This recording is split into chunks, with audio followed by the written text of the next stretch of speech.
I would like to subsequently have an engagement with MCMC when we discuss, when I speak with my counterparts in a lot of ASEAN countries.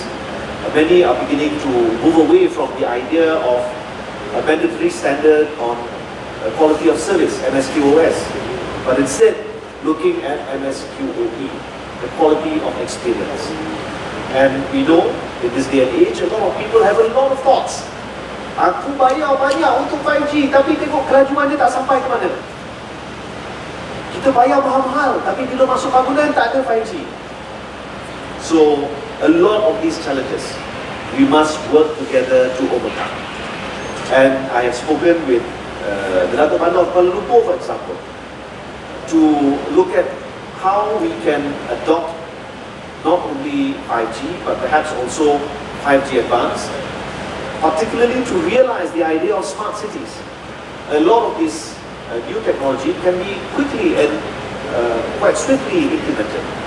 So if Maxis, Huawei are so keen, perhaps what I would recommend and suggest that we sit down with the good mayor of Kuala Lumpur and run a proof of concept with Kuala Lumpur to see how we can use some of the passive IoT for purposes of smart city.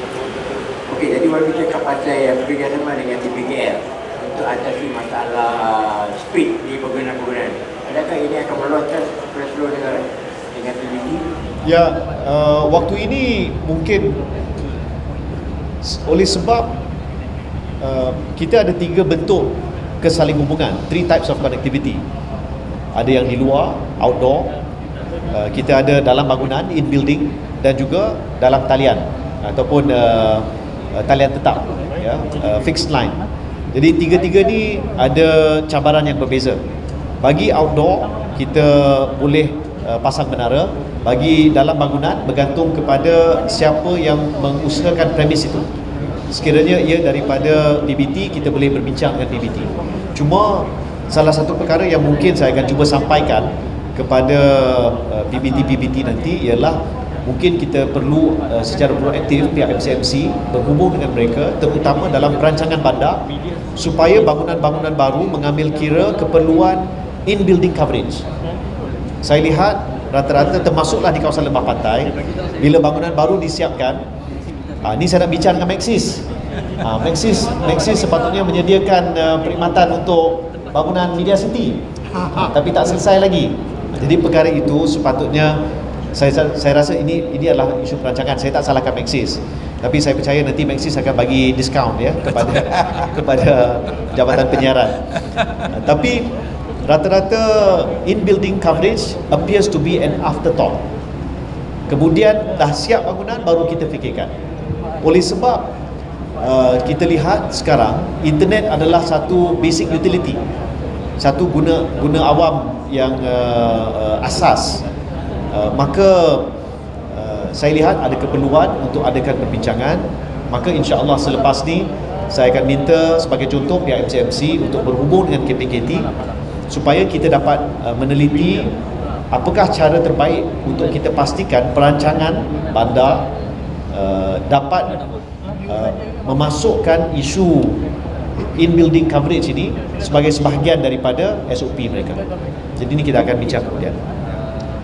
Baik. Sila.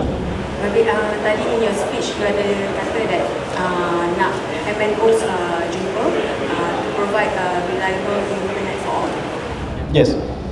So one of the key things that we see, Alhamdulillah, most of the MNOs, most of the mobile network operators, they are still very profitable and they are able to survive.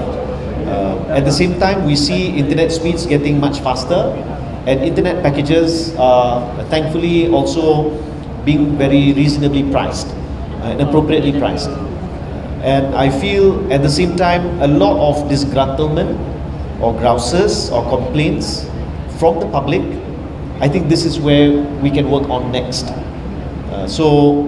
I would like to be able to invite all of the MNOs. Perhaps we can have this discussion at the pavilion at MWC to find a way forward. Where right now it feels that if they can't get the ears of the MNOs, they have to look for the minister. It's okay, but I feel that that process should be made much easier for us to fully verify that this complaint is legitimate, is a real issue, what exactly is the problem, and that we can attend to it very quickly. Perhaps there are some solutions that we can deploy, but we need the cooperation, the close cooperation of the MNOs. So I hope to have that discussion very soon.